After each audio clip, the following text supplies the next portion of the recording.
Welcome back to the couch, everybody. Welcome into another NBA episode. We're getting closer and closer to the trade deadline in the NBA, which is February 6th. So Max and I decided, you know what, why not do a little hypothetical trade episode here on the pod? So we're going to be talking about some players that we think might get traded before the deadline, where they might go, what teams they could end up on, and what the fit would look like on some of those potential teams. But before we get into it, I do believe, Max, you have a little bit of a life update for the people. Do you want to share? Yeah.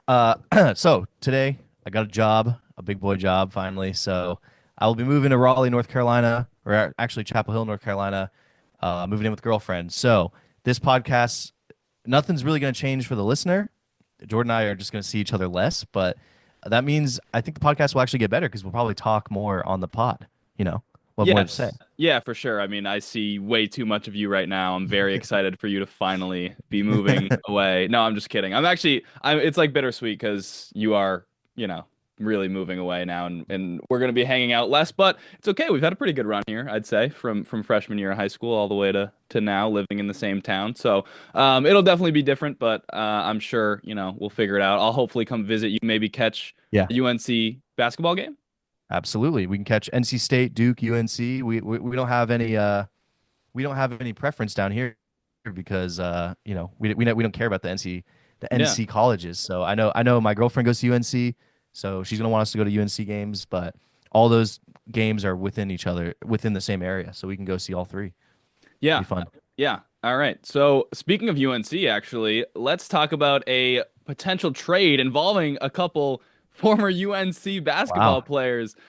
Max created these trades. I'm not taking any credit for this. We were originally supposed to come up with our own trades, but I texted Max and I was like, I can't do this. I don't know how to work the trade machine. And he's like, dude, I got it. Don't worry about it. So these are all from the brain of Max Lebelzik. The first one we have, Cam Johnson to the Magic in exchange for Cole Anthony, Gary Harris, and some draft capital that we didn't really specify. I added there's a chance that package isn't enough for Cam Johnson just because of how well he's been doing this season, because of, he is kind of like the prize, it seems, of this trade deadline. I think there might be a bit of a bidding war for Cam Johnson. So I would like to add, you might have to put in a good player like Tristan da Silva, a good young player like that, who has been playing really well. But yeah, overall, I would do this trade if I was the Magic. They are right now dead last in three-point percentage at 30%. They're dead last in points per game at 104 points a game, which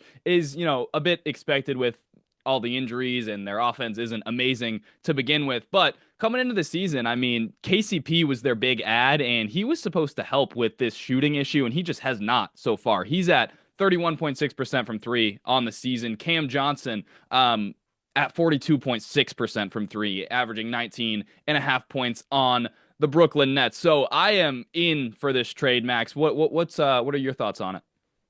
First thing, I actually would not do the trade if you're giving up Da Silva. Really? That is actually where I draw the line. I think he's going to be an awesome player. The way that he's been able to plug and play already for this team, starting on various nights when their team is injured, I think he is a guy that fits their timeline and actually can develop into someone that they are really going to use. And I genuinely do not think you should give him up, or they would give him up in a trade like this, because they do utilize him a lot and he fits what they're trying to do. Now, the reason that a team like the Nets would do this is because of draft capital. And for me, this is where the Magic start to sort of sell off their draft capital. So they have a ton of picks, right? They got a round one pick that's Denver's that is protected 1 through 5. Then they have a round one pick of their own in 2025. So 2 first-round picks this year. They have a second-round pick this year. Sorry, 2 second-round picks this year one of them is via Boston or Memphis and has no protections on it. Then they have 2 2026 first-round picks. The first one is their own, and the second one is Phoenix or Washington. But Washington has the right to swap its first-round pick for selections 9 through 30 if they don't convey their first-round pick to New York. So that one gets a little messy, but that one is the prize, I believe, the Phoenix or Washington round 1 2026 pick. That would be something that, as a Magic fan, it would hurt to give up, but I think you have already in the next 2 years, you have 4 first-round picks and 4 second-round picks. Their second round pick in 2026 is via Detroit or Milwaukee, and it has no protections on it. And then If you go down, they own all their picks until 2031, which is where the last picks are conveyed. So they have a shit ton of draft picks. They have 23 picks right now in total. This is a thing where if they're like Brooklyn says sweeten the deal a little bit, you throw in more picks, and that's how you get that done. You don't need to necessarily throw in a player. And I think Cam Johnson is a plug and play guy anywhere he goes. He is the prize of this trade deadline, I would imagine. I don't see a lot of big names moving in this trade deadline with the way that the second apron is, as we've harped on a bunch of times. You can't go a dollar over your budget, so it's going to be really hard to make teams that can't aggregate salary match salaries with other teams to make trades happen. It's just going to be really difficult. So because of that, I don't think a lot of big guys are going. I think Cam Johnson is going to be the biggest guy that goes, and he is a real game changer. I mean, we saw him on those Phoenix teams really play a part in the team that went to the finals. And Orlando needs shooting. As you mentioned, they're dead last in 3-point shooting. KCP has not necessarily worked out as that 3-point shooter that you really want. And you had injuries to your best offensive players. Cam Johnson is a guy that plays a lot of basketball, he plays a lot of minutes, and he can really contribute to that scoring. And we talk about last episode, we talked about, Paolo's ability to pass and really develop as a playmaker. This is a great guy to get him on the same team with, because Cam Johnson is a really great catch and shoot 3-point shooter. So when Paolo's getting double, triple teamed, he can pass out to someone who can actually hit a shot, which is a really, really good option here. And honestly, the Cole Anthony minutes, as much as I like Cole Anthony and he's great on a team like this that's really injured, you can afford to get rid of him and Gary Harris. It feels like Gary Harris has been the odd man out for a while here. So cashing in on those guys and bringing in a guy like Cam Johnson, who elevates them or keeps them at the same level of defense as they have been all year and elevates their offensive floor, I think is a win for them. And then on the other end for Brooklyn, getting those good picks in, I think it's a win-win trade, and it's one that I really want to see happen because I really think it elevates what this Magic team can be, especially in the playoffs.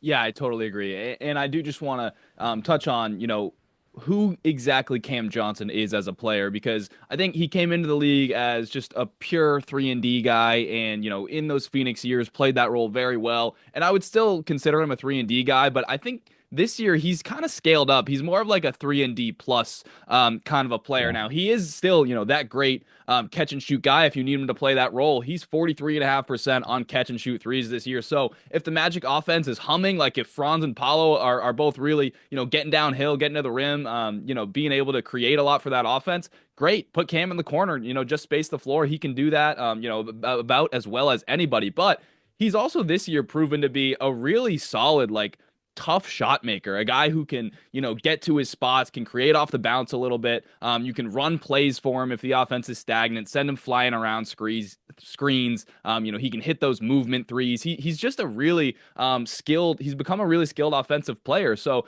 I think he kind of provides a little bit of a offensive versatility for this Magic team where, yes, the primary idea would be for him to just be an elite 3 and D spot up guy, but we know that this Magic offense goes cold, and Cam Johnson is a guy that can just bail you out of possessions with his tough shot making at times. So I think it's a really good fit. I also want to mention, like, I watched a lot of Cam Johnson this morning just in preparation for talking about this.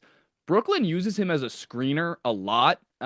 He's got good size. He's 6'8", and they use him as a popper and a roller a lot. And I love that idea on this Magic team. It just adds an extra element to this offense, which they desperately need extra elements on. I mean, there's some nights where there's just not a whole lot going on for this Magic team. But I do want to talk to you, Max, about this whole Tristan da Silva type of thing, because to me, yes, I know Da Silva has been like a really good story for the Magic. He's been one of the bright spots of the season, just a rookie that you're not really expecting much of, that comes in and contributes immediately on both ends, and I love it. But for me, like, if Tristan Da Silva, if the Brooklyn Nets are like, hey man, we like this package, but we're gonna need Da Silva, I'm putting him in there. I'm not letting Da Silva be the guy that holds me back from doing this. I think Cam Johnson is a guy that, Tristan Da Silva is trying to become. And you don't know if Da Silva will ever get to that level, let alone in these next couple of years when the Magic are trying to really be better and become contenders. Like, I would make this move. I wouldn't let Da Silva be the guy holding me back. I just want to hear your thoughts on that. I get it. I get what you're saying. I think if you're Brooklyn, you're asking for picks over players. So I don't think that Tristan da Silva would be a guy, as although he is a young guy, a really good, talented player. He, I don't know if he's going to be the thing that holds up a net steal on the Nets end where they can just get more picks. Because Fair. if I'm Orlando, for me, I'm throwing the picks at Cam Johnson. I'm not letting them touch Tristan da Silva because of what I said before, which is I totally agree. He projects to be this 3-and-D type of guy, almost like a Cam Johnson.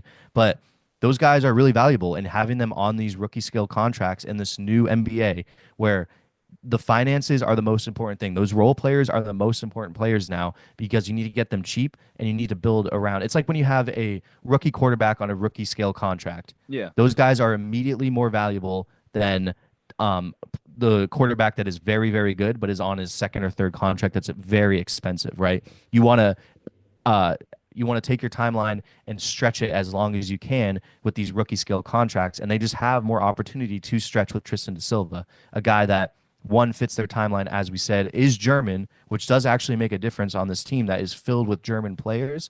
I just think it's one of those things where it's a morale hit. It's a guy that fits really well with what the Magic have going on.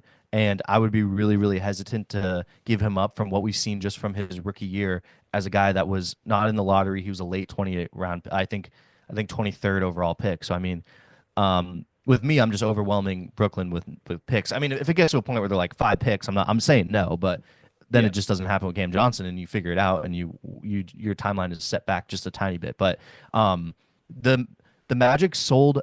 They basically cleaned house the year that they traded Aaron Gordon and Vucevic and Evan Fournier and all that, and they got rid of everything. Since then, they don't make moves like this, and I think it's time for you to start making moves like this because that initial clearing of the house and getting rid of everything, that was to rebuild. You guys are rebuilt now. You guys are ready to start competing. You guys are ready to start getting your licks in the playoffs. I'm not saying you're a contender, but I'm saying you're one of those teams that needs to get their bruises in so you can become a contender as you age and your stars age. And doing this is a move that helps you get better immediately and helps you not contending, but start going into those playoff rounds and getting those licks in. So I love the move for Orlando, and that's why I wouldn't move off of Da Silva. And real quick, I just came up with this lineup of Suggs, Paolo, Franz, Cam Johnson, and Jonathan Isaac, and I think it's one of the most fun, weird, and like lanky and strange lineups in the NBA. If you have Isaac as your defensive just anchor, and you got a bunch of guys that can create for themselves and are feisty, that's just a really fun lineup. Yeah. Yeah, the lineup versatility that you would get with Cam would be incredible. So obviously Isaac in that scenario, like you're going more towards the defensive end. I think if they were to pull this trade off, the starters would be Suggs, Cam Johnson, Franz, Paolo, and then either one of Goga Bitadze or Wendell Carter, whoever they decide. They've kind of been going back and forth with them. But that starting five is so damn big. That's an average height of 6'8.5". And the Magic are already big, but adding a big forward like Cam Johnson, like that defense would get even better, in my opinion. I know KCP is a very solid defender, but Cam Johnson, like that size and length is just gonna bother the hell out of teams. And then also like I looked at a small ball lineup, which quote unquote small, like the Magic are so big that even their small ball lineups aren't that small. But if you go Suggs at the 1, KCP at the 2, Cam Johnson, Franz, and then Paolo at the 5, like that might be their most talented lineup. And that's another like really interesting. Like they're still good on defense. They're a little bit smaller. They're not going to be as good of a rebounding team, but maybe that could be like a counterpunch to another team's small ball lineup. So I think Cam Johnson just provides so much versatility for this team. It would be awesome to see. And on the Brooklyn Nets end, I mean, they're winning too many games. Like they gotta clean house. They've already started to, but they need to be trying to capture the flag here. So I think it does make sense for both sides. Also, have you ever heard Cam Johnson's interviews?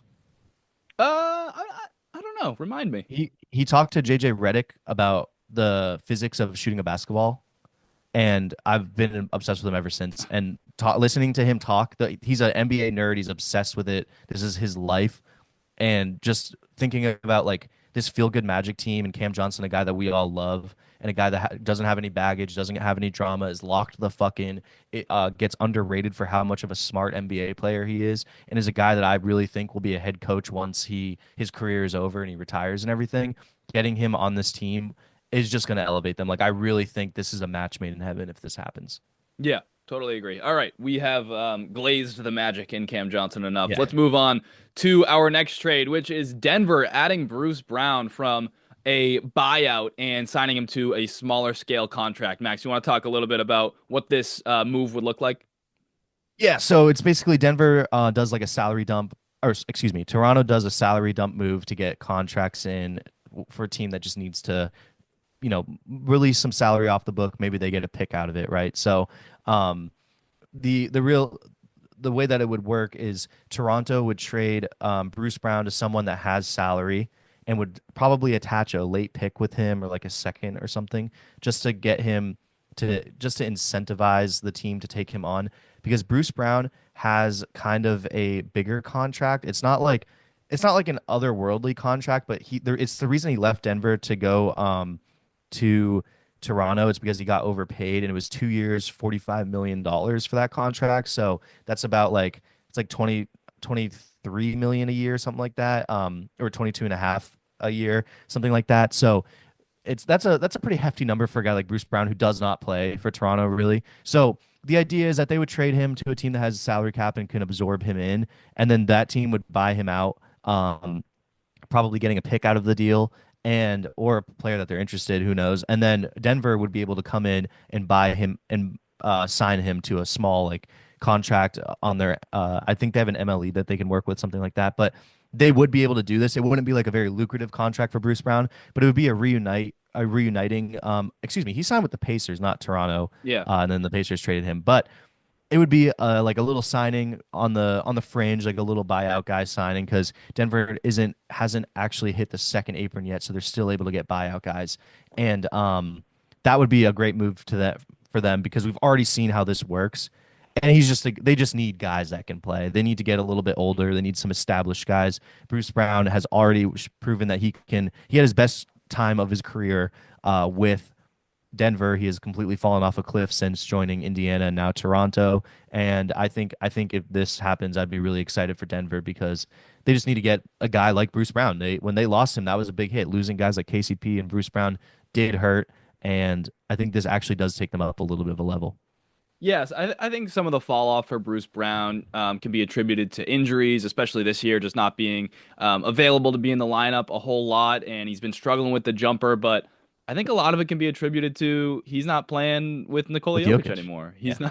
not, he's not on a real contender anymore. And when you put him on that Denver team, man, like his skill set fits perfectly. So Denver right now is bottom five in bench scoring.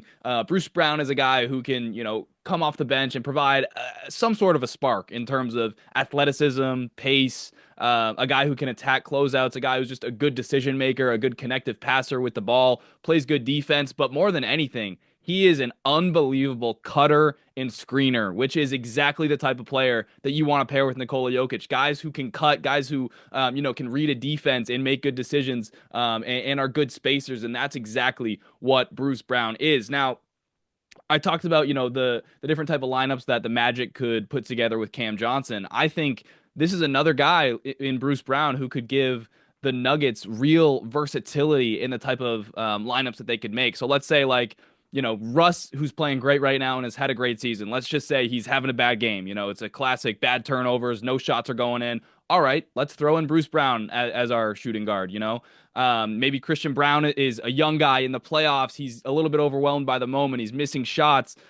He's making some bad decisions. Okay, let's close with Bruce Brown. Like he's a guy who's been here before. He's gonna make good decisions. He can knock down open shots. Even like during the regular season, if Jamal Murray is to go down or have some sort of, small scale injury, you have the ability to move Bruce Brown into this starting lineup and just provide a guy who is he's just a pro. He's a true professional basketball player, and that is something like you mentioned, Max, that they are just missing. So I don't think Bruce Brown is a guy that you're gonna like run a ton of offense through. It's not like he's a Emmanuel Quickly like flamethrower off the bench guy that Quickly was for the Knicks a couple years ago, but he is a guy that you can just rely on in big spots. And I think especially pairing him with Nikola Jokic, he had his two best 3-point shooting seasons of his career by far with Nikola Jokic. I mean, I don't think that's a coincidence at all. So I think this is another one that I absolutely love. I'm not so sure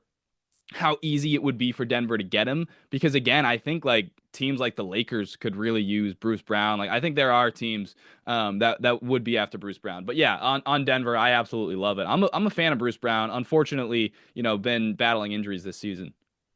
Actually, I think it's a level playing field on who gets him. It's more of a Bruce Brown pick, because I think what he's able to be offered as a buyout guy. I think the Lakers and the Nuggets have relatively similar cap situations.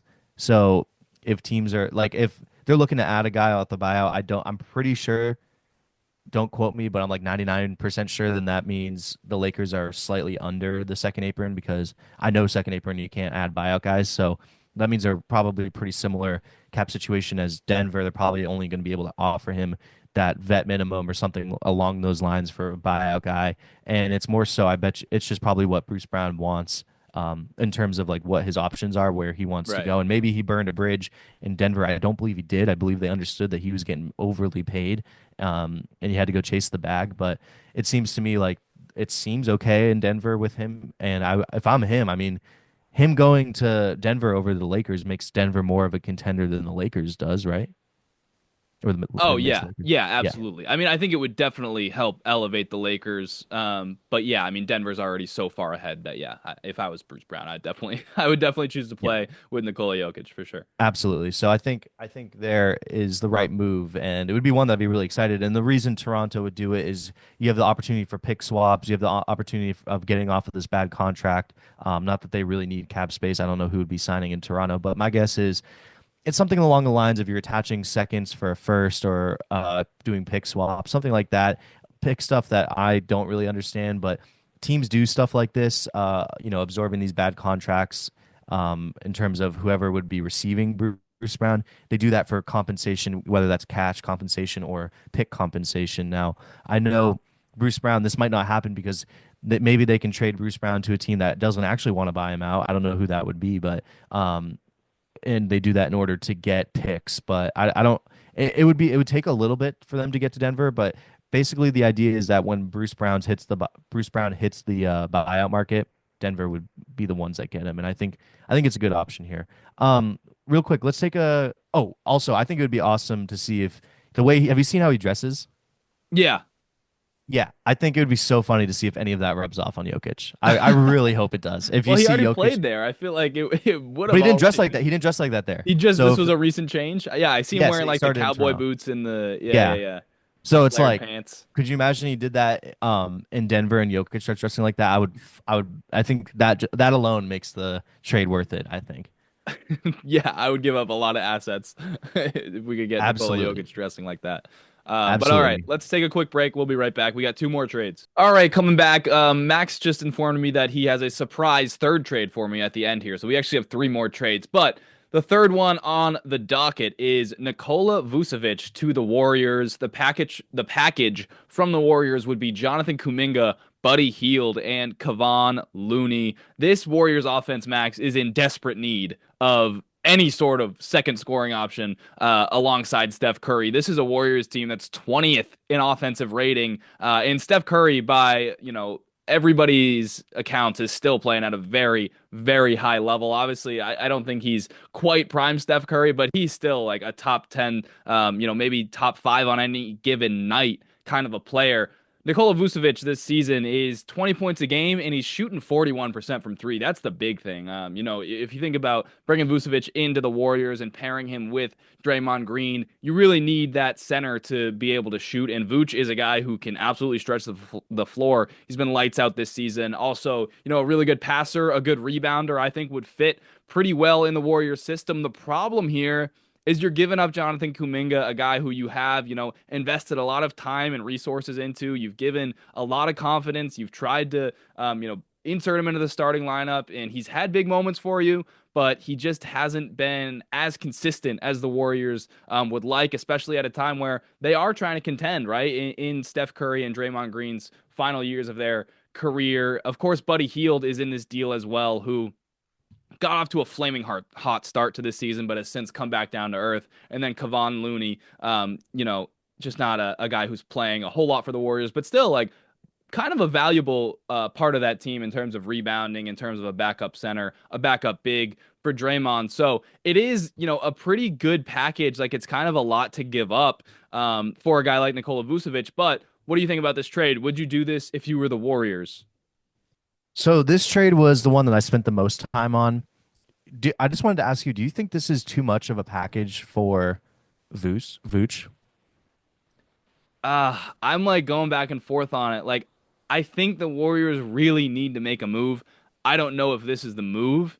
Um, I kind of think it's too much. I don't know if I I would think do so this. too. The only reason it's too much is because of the way that the Warriors cap situation is. They have to move either Buddy Hield or Gary Payton Jr., Senior, Junior, whatever, the third, Gary Payton the third, GP3, yeah, GP3, um, to make this work. So it has to be one of Buddy Hield, GP3, or Kevon Looney, It's and it has to GP2.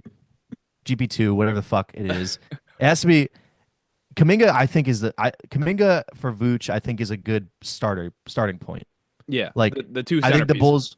I think the Bulls are really could be really interesting with him on that team. It's like a team of misfit toys. You got Josh Giddey and Kaminga, and then you got Buzelis, and it's like, all right, this is a semblance and Kobe White and Yeah, like Dalen Terry. somebody from this group has to pan out to Yeah, be a good NBA player, right? You would think. yeah. Like if you think of this young group, it's like you got Io DeSumo, Kobe White, and the other guys that I named on top of everything, and it's like this core of young guys. We can make this into something, and we can figure this out. Like Kaminga is a good player. He's just not.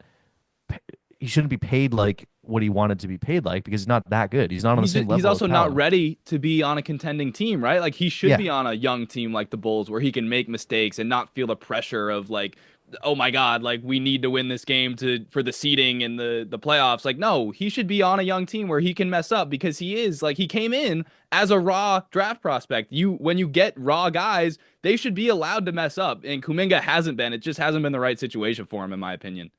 absolutely. And I totally agree with that. And it's just, it doesn't really work. So clearly he's the odd man out. He needs to be moved for. And I think that's moved off of. And I think that makes sense for the Bulls to take him in. It's just the other pieces like Kevon Looney. That's fine. Like if it's Kuminga and Kevon Looney, that like is fine. And I think the Buddy Hield experiment is clearly a failure and you want to get him off the team, but it still feels like an overpay for Vucevic. In this trade, I'll just be frank with you. It's one that I created, but it's not going to happen because Steph Curry, he's one of the best teammate. He might be the best teammate of all time and the best superstar to have on your team of all time. Because the other day he came out to the media and he said, "Look, we're not going to be winning anything, but I'm in no rush to make a move. Do not make one of those dumb moves that I'm paraphrasing, of course. Do not make one of those dumb moves that destroys the what our team has and destroys our future because you want to try and win now. Wait till the next disgruntled superstar comes up and make the move that is the right move for the team."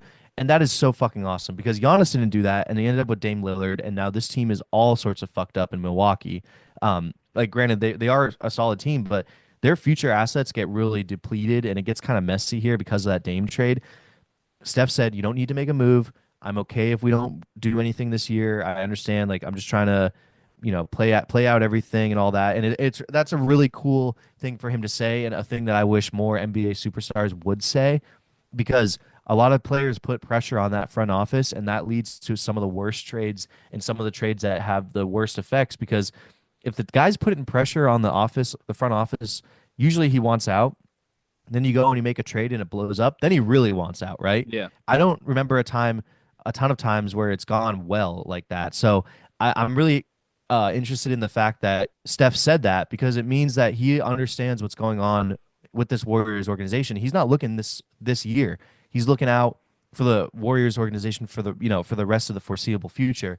And because of that, I don't see the Warriors making a move like this, a move where it's like this could really not necessarily blow up in their face, but it could be one that depletes them and doesn't work out. Now, I do think Vucevic would be a great addition to this team, but if you're on the fence about how much you're giving up for him, I don't think Steph would really want that. So I don't think this trade will happen.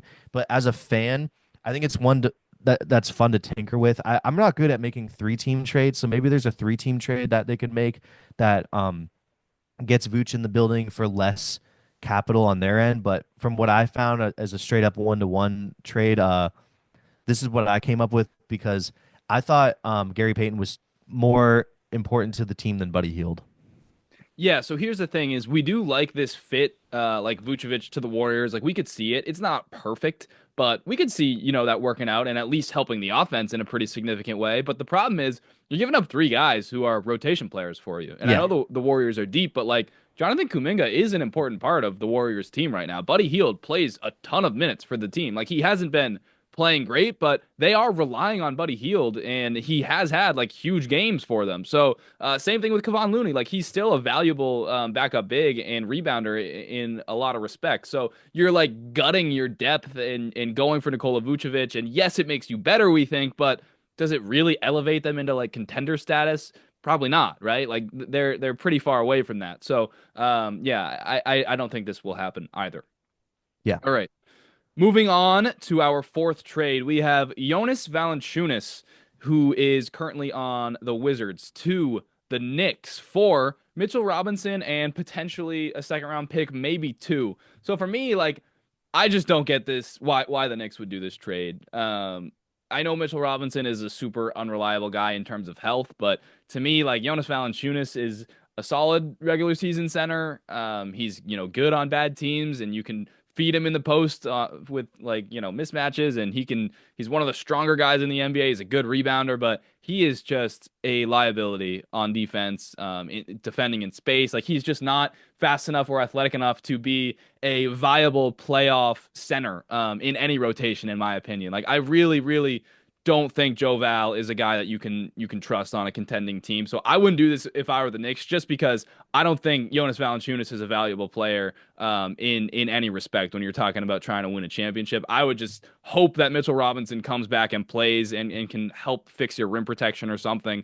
But even if he can't, like I don't want to give up anything for Joe Val. So I actually came up with or I didn't come up with it, but I saw a trade that I thought was even better for the Knicks. So this one is Mitchell Robinson, Miles McBride, a 2025 second round pick, a 2026 second round pick for Robert Williams of the Portland Trailblazers, who is a phenomenal rim protector when on the court. Of course, another guy who has health concerns, but this Knicks team desperately needs defense. I think bringing in Rob Will makes a lot more sense than bringing in a guy like Valanciunas. But yeah, curious to hear your thoughts on both of those moves.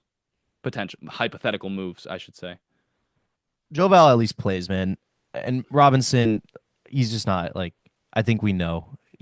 I always say this on the pod. It's not like the injuries get easier or you get less injuries with age. That like this isn't going to get any better in terms of Mitchell Robinson's health, right? And it's like when was the last time Joe Val has been in like meaningful playoff games? Because he was in the New Orleans for a bit and he did like play-in games, Yeah. but he hasn't really had a deep run. I do see what you're saying in terms of getting played off the floor and stuff like that. That's absolutely true. He doesn't have the foot speed. That's just what it is. He's more of a bruiser. I thought he made a difference in that Thunder series a little bit, but then New Orleans just fell apart. And I think in terms of the East, there's a lot of big, bulky centers that you're going up against in terms of Giannis and maybe Joel Embiid if he's alive. Who knows? And he's going to be able to bang with those guys at the very least and just make it a little bit more difficult for them to do what they do. So I think that's a positive. And you're getting a guy who plays for a guy who doesn't play. So Yeah. that's why that was my thought process behind the trade. The asking price for Joe Val that the Wizards officially put out was 2 second-round picks, which is crazy. He's only making $9 million, so it actually matches up pretty nicely with Mitchell Robinson because Mitchell Robinson is making very little money. I like Mitchell Robinson a lot.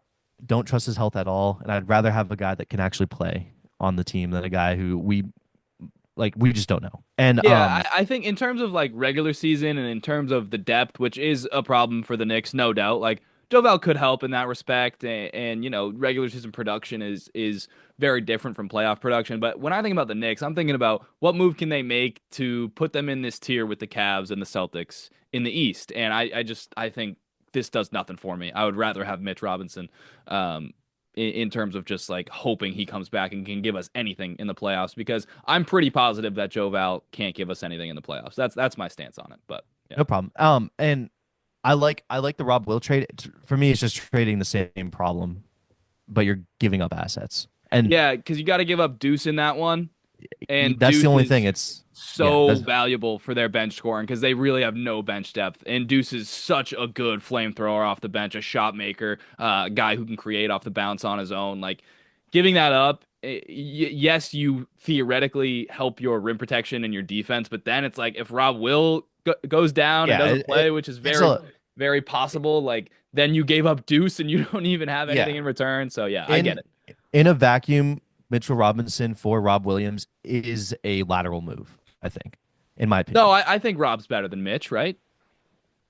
Rob has a slight like he's been adding this little jumper, like this KG elbow jumper, which is nice. Um, Yeah, they're but both Rob, freak like athletes. healthy Rob, dude. I know Mitchell He's a Robinson's a defensive good anchor. defender, but Rob When is was the a last time? freak, like all NBA level defender when he's right. So I think Rob is definitely cut above Mitchell Robinson. I don't know, man. I think they're to me they seem more. It seems more like a lateral move. Mitch Robinson for Rob Will, and then you add McBride on that plus the swaps. That seems like it's just a little too much. I don't know. I don't. McBride is the thing that puts this over the edge for me. Yeah, I agree. I think Deuce is the problem there because they don't have anybody else on the roster who can play that role unless you Yeah. want to start giving campaign a whole bunch of shots, which I don't personally. But Rob Will is amazing, by the way. I also just really like Mitchell Robinson. I feel like that came out off as me not liking either, and I love both of those players. I No, just for don't me, love their it's injuries. a little bit of a different role. Like Mitchell Robinson is a pure rim protector. Rob is a really versatile guy, Yeah, like a freak he's a athlete. defensive anchor. Yeah. He's absolutely a defensive anchor. We saw it in Boston for so many years where he literally anchored the entire defense of a top defense in the league. So that is evident. And he's starting to develop this tiny bit of an offensive game. He's more than just a lob catcher, which is what Mitchell Robinson is. Rob is starting to develop that a little bit of a jumper. Which doesn't even matter. You have both those guys on for defense and rebounding. It's just both those guys are so injured, man. That's the real problem. I just Yeah, you're never gonna get it. I get that point in terms of it's a lateral move. Like you're trading an injured guy for also an always injured guy. I get that. All right. Who's your last surprise trade for me? I have not heard this one yet. Okay, this one's from the mind of Bill Simmons, but I found the trade. Like I made the trade, so um, it's a little bit of both here. It is Zion Williamson to the San Antonio Spurs for Keldon Johnson, Zach Collins, Trey Jones, and just a shitload of picks. Maybe a couple. I don't know how much a shitload is, but picks, whatever picks get the trade done. Sole purpose of this one is, my God, is that a weird team with Zion and Wemby? And from what we know with Victor Wembanyama, the idea is that he could absolutely rub off on Zion and get him to work harder and just be a professional, show up on time to the planes, things like that. Now, this is not my idea. This is Bill Simmons' idea, but I totally agree with it. And I think it's a fascinating move. I think New Orleans does this because this would be a really hefty package for Zion. And what he is worth right now. More so like just on the picks. Like the Spurs have a shit ton of picks. They're not quite the Thunder, but they're getting close at this point. I mean, no one's close to the Thunder, but you know what I'm saying. It's like Yeah, yeah. they're a far number two, and they can just spend some of those picks and take a chance on Zion, who when we've seen him be right is unstoppable, but we have not seen him be right yet in his career. And I think San Antonio is a almost perfect destination. There's not shit to do in San Antonio. No offense to any of our San Antonio listeners, but there's not a ton to do. It's not like New Orleans where it's like a crazy food city, whatever. You're locked the fuck into basketball. You're with Wemby, who is a great role model, even though he's younger than Zion. He's a great role model, and that history and that coaching staff and everything they have going on in San Antonio, I think this makes them super interesting and super weird and super fun to watch, and just a really cool team. Sells a lot of jerseys, gets a lot of butts and seats, and it could potentially make Zion at least kind of what we thought he was, and that would be really fun. So I think it's worth taking a shot on him, getting him into a new space. Yeah, man. The other thing about Zion is that he is still 24 years old. Like Exactly. people talk about him like his career's over and like this is just I what it's will gonna say, be I, forever. I will say, when he hits 25, that argument starts to get uglier. I don't. We talked about it Well, last he night. What just what turned the 24. So yeah, I yes. mean, I guess so. But like, yeah, he literally just turned 24. He was, I don't know when his birthday is, but it was maybe a month ago. Um, Happy B-Day, Zion. Yeah, happy B-Day Zion. I'm But sure he had some cake that I'm sure he had a cake that night. yeah, so if I'm the Spurs and I have this generational, like one of one NBA player prospect in Victor Wembanyama, 21 years old, already a top 10 guy, is clearly going to be the best player in the world. Um, I don't feel the need to take a risk like this. I just don't feel the need to give up a ton of assets to go get a guy that has a ton of question marks. And the upside of it is really fun, right? Like the connection, like Zion and Wemby throwing lobs to each other alone, like that would be absolutely electric. You're getting the butts and seats aspect. You're getting, the notoriety, the fandom. Absolutely. But in terms of like creating a winning basketball team, I actually don't know if Zion and Wemby's skill sets fit together as well as I would want to give up a bunch of draft capital. If I'm the Spurs, I'm going after a guy who can really score from the perimeter and can really be a pick and roll partner with Wemby, somebody whose skill sets fit, really seamlessly. And Zion is a guy who is a little bit more, I think, moldable than he gets credit for because he is just so dominant of a downhill scorer that like the shooting aspect with him doesn't matter as much. And I think he and Wemby could figure that out in a lot of ways, hypothetically. But I would just, if I'm the Spurs, I am not rushing anything. I'm not taking any big swings that I don't feel really, really sure and excited about going forward. So I get it. Like if they were to do it, it would be super exciting. I would be more than happy to watch those two play together. But I'm just not going to trade for an injury-prone guy with a ton of question marks. If I'm the Spurs, I'm going after somebody who fits a little bit better and is a little bit more of a sure thing to pair with Wemby. So, Zion, what if I told you they can do both? You can Oh, absolutely add someone like De'Aaron Fox in free agency and still have money to do this move because if it doesn't work out, Zion has so he makes 36 a year. Um, he's on a 5-year, $197 million contract, but that number is fucking insane. Think about that. He's making almost $200 million, and it's just crazy to think about. But um, a lot of that money is tied to weight incentives and yeah. performance incentives. So the worst case scenario of this is that like you get a really cheap Zion and it doesn't work and you gave up assets. I wouldn't say giving up Keldon Johnson, Zach Collins, Trey Jones, and some picks is a ton of assets It's more the or too picks. many Those assets. players aren't like those are good players. Trey Jones and Keldon especially are like good young players that, Yeah. can definitely grow into winning players that you could see contributing in a championship rotation one day. Trey Jones especially, Keldon Johnson hasn't had maybe his best season, but yeah, I think it's more about the picks that would be holding me back if I'm San Antonio. But they have a huge like pick repertoire. Like they or not repertoire, but they have a ton of picks in their what's it called? I don't know. They have the option to use a ton of picks and they just own a lot of picks. So I think it's okay to miss on one guy or two guys when you have this generational star because he's so good he kind of fixes those mistakes and you can still add a De'Aaron Fox or someone crazy in free agency because you have the money to do so. So you would And do even this. if it I would do this, yeah. I think it's worth doing. Do you think the Seriously. Pels would do this? I don't know what the other offers are, but I can't imagine there are offers that are much better than that. Yeah, But I fair don't know enough. what the offers are. And the other thing, wait, there's one. Oh, injury wise, they are so careful with Wemby, and you've seen how the Pelicans coaching staff and the Grizzlies, or sorry, the Pelicans medical staff and the Grizzlies medical staff, they should just be investigated for the amount of injuries that these guys are getting. And taking Zion and putting him in San Antonio with how careful they are with Wemby's development. Imagine it like a whole team and a whole coaching staff and medical staff that are as careful with the development of Zion. That's really exciting. I think that's something that is perfect for him, and it just feels like a better fit. And I'm pretty idealistic about this one, but I do think it just creates like a monster. And then I guess I'm doing this with a caveat that they add in a third guy that's great, like a De'Aaron Fox or someone crazy like that.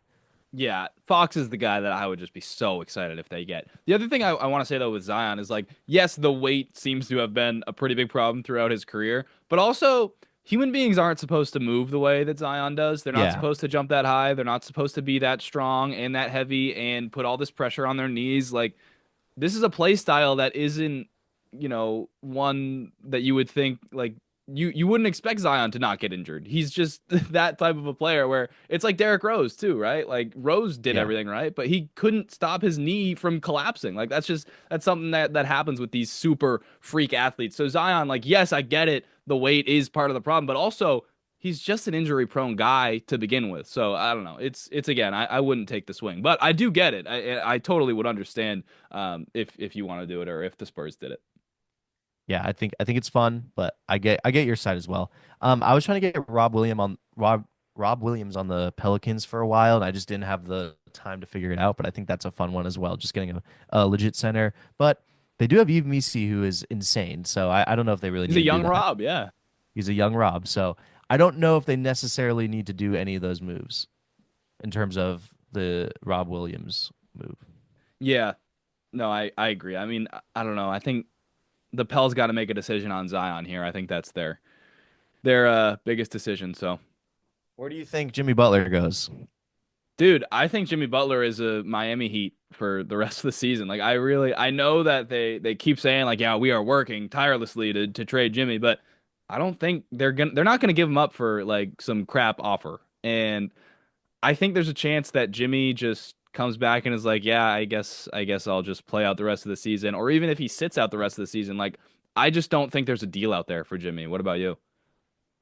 I'm in the same boat. I think there's a player option that he can opt into that's like 36 million, and I think he should opt into that. So, Yeah. uh, yeah, I think he's gonna be Heat for a bit. And he'll probably be involved in the next disgruntled star move or whatever that ends up being. So, what other guys are on the? What are the big names that we're hearing? Butler's the big one. There's been some like Paul George buzz, but I don't know who would want him. Like seriously, I don't That know would be why you pretty would. soon to give up on the on the Paul George experiment. I Yeah. know it hasn't gone great in Philly, but that's we're going half a season and we're Well, I just think you're dumping going him. off of what happened with LA and the Clippers, like the fact that they were so willing to let him walk, you know? Yeah, yeah. I don't know. So I I don't think it's going know. to be a pretty uninspiring trade deadline. Like we love Cam Johnson, but Cam does seem to be the best player that's Yeah. available right now. I mean, unless you consider Zion and Jimmy available, but I don't know. I want to get Cam Whitmore to somewhere that he can play. Yeah, Whitmore's got to get out of Houston. For sure. I would love to see that. It's just they have too much depth. They have too many guys that are too good. Like they're too good too soon for Cam Whitmore. It's similar to Jonathan Kuminga, but yeah, I would love to see Whitmore get somewhere he can get some minutes. Absolutely. Can we do a quick 2 minute Den of Thieves 2 recap? So we went and saw it together with your dad. I, in fact, did get a slushie. Jordan pussied out and did not get one. Pretty upset about that one. What are your thoughts? Dude, I didn't pussy out. I got the biggest root beer you've ever seen in your life. He It was did the get a he size of did get my a half liter thigh. root beer. He did get a ridiculously big root beer. It was It was very funny. incredible. Yeah. And what do you? Oh, I guess no one can answer, but take a second here. Take 2 seconds. What would you guess Jordan got for candy? One, two, You kind three. of just Milk spoiled it. duds. He got milk duds. That Okay, is here's what happened. insane. Here's what happened. I go up to the counter, I get my popcorn, I get my root beer. She goes, anything else? I'm like, yeah, I think there is something else. I want candy. I turn around, there's like this giant like wall of candy, right? First thing I see, Milk Duds. I just grab them. I go, yeah, here, Milk Panic Duds. Boom. reaches. Panic reaches over the Reese's peanut butter cups and the Kit Kat to grab the milk duds. Or Panic, total panic. I was like, oh yeah, I love Milk Duds. I got yeah, them. yeah, yeah, yeah, Couldn't yeah, get them no, out of yeah, my yeah, yeah. teeth. Milk duds are fine. Couldn't get them out Yeah, of they're my fine. teeth for years. You gave me a So couple of them, and I that's what I worked on for the rest of the movie. So, yeah, you um, missed the movie because you were trying to get the Milk Duds out of your teeth. chewing duds like a loon. But yeah. Anyways, the movie itself, what would you rate it? What did I give it? I usually do letter grades, so I would go like C plus. Let's see. I think it would be. I think I would give it a C minus to D plus. I thought everything that was good about Den of Thieves 1 they didn't do in Den of Thieves 2, and it was honestly I was pretty disappointed. I'm not gonna lie.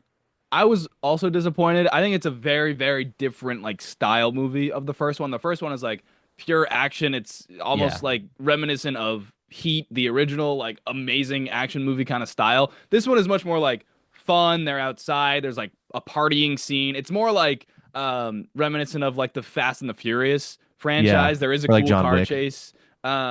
But to me, this movie got saved by the heist sequence, which I thought was really, really well done. Like, Yeah. really exciting, like edge of your seat kind of stuff. Other than that whole sequence, though, like there were so many plot holes. The characters were forgettable. The dynamic between the two main characters, I just didn't care for. So yeah, especially like going into that expecting something like the first one, it was very shocking kind of to see. But I think if you just watch Den of Thieves 2 on its own without expecting what you got in the first one, I think it's a kind of a different vibe. Like you might like it a little bit more, but we went in with such different expectations. It just didn't live up to them.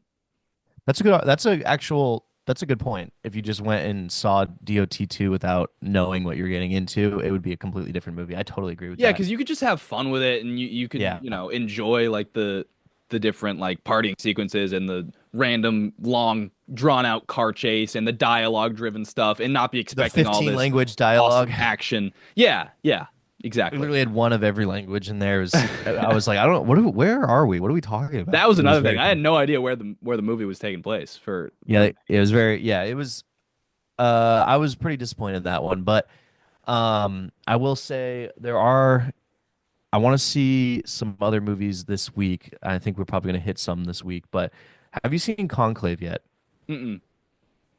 Okay, Conclave is with Stanley Tucci. It's like the Pope dies and all the other cardinals are trying to pick the new pope. It have you've seen Margin Call, right? If not. All right. Well, we can have this conversation later then, but Margin Wait a Call is a minute. Did you fantastic see movie. Severance? Yes. The first. Jordan. Okay, I didn't see the new season.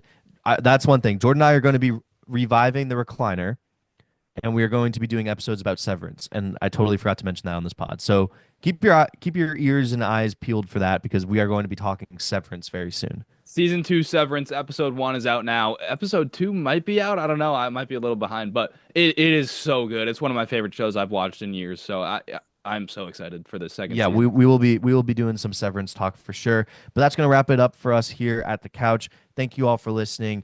If you're on YouTube, please like and subscribe and tell your friends about us. If you're on Apple Music, Spotify, Deezer, Amazon Prime Video, wherever you get this podcast and listen to it, please like and rate us 5 stars. 5 stars. That really helps us out. If you're on Instagram or TikTok or what else? YouTube Shorts, please like and repost any of our content. It really, really helps us out. Shout out to Jordan, who's finally making some money off this thing. That's awesome to hear. And as always, if you're interested in any of our content or what we're doing, please check the description below where our link tree is. On that link tree, you can find all of our socials and where we post all of our stuff and all of our content. So it's a great place to come and find all the stuff that we have going on. But we are upgrading, we are elevating, we are keeping it going, and we are very excited to keep just to keep pumping out content. So thank you all for listening. As always, we love you all and peace.